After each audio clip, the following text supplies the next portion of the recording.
Which is wrong എന്നാണ് ചോദിച്ചിട്ടുള്ളത്. ഏതാണ് തെറ്റെന്നാണ് ചോദിച്ചിട്ടുള്ളത്. I almost failed the exam. I am almost as tall as my brother. There is a hospital almost in every village. ഇതിൽ ഏതാണ് തെറ്റ് അല്ലെങ്കിൽ നൺ ഓഫ് ദിസ് ഒന്നും തെറ്റില്ലേ നമ്മൾ കണ്ടുപിടിക്കണം.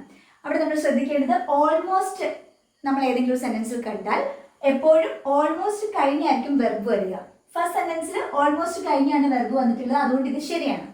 ഇനി is, am, are, was, were ഇതിൽ ഏതെങ്കിലും ഉണ്ട് എന്നുണ്ടെങ്കിൽ അത് കഴിഞ്ഞിട്ടായിരിക്കും ഓൾമോസ്റ്റ് വരുന്നത്. സെക്കൻഡ് സ്റ്റേറ്റ്മെന്റ് നോക്കി, ഐ ആം ഓൾമോസ്റ്റ്, ആം കഴിഞ്ഞിട്ടാണ് ഓൾമോസ്റ്റ് വന്നിട്ടുള്ളത്, റൂൾ ഫോളോ ചെയ്യുന്നത്, അത് കറക്റ്റ് ആണ്. ഇനി തേർഡ് എന്താണ്, there is A hospital almost in every village. അപ്പോൾ ഓൾമോസ്റ്റ് കണ്ടൊരു ഇന്നുണ്ടല്ലോ, ഇതൊരു പ്രപ്പോസിഷൻ ആണ്. അപ്പോൾ പ്രപ്പോസിഷൻ വരികയാണെങ്കിൽ എപ്പോഴും പ്രപ്പോസിഷൻ കഴിഞ്ഞാണ് ഓൾമോസ്റ്റ് വരേണ്ടത്. പക്ഷെ ഇവിടെ പ്രപ്പോസിഷന് മുൻപ് ഓൾമോസ്റ്റ് വന്നതുകൊണ്ട് ഇതാണ് തെറ്റായ സെന്റൻസ്. വെർബ് ഉണ്ടെന്നുണ്ടെങ്കിൽ ഓൾമോസ്റ്റ് കഴിഞ്ഞായിരിക്കും വെർബ് വരുന്നത്. ഈസമാര്, വാസ്, വേർ അല്ലെങ്കിൽ പ്രപ്പോസിഷൻ ഒക്കെ ആണെങ്കിൽ ഓൾമോസ്റ്റിന് മുമ്പായിരിക്കണം അത് വരെ.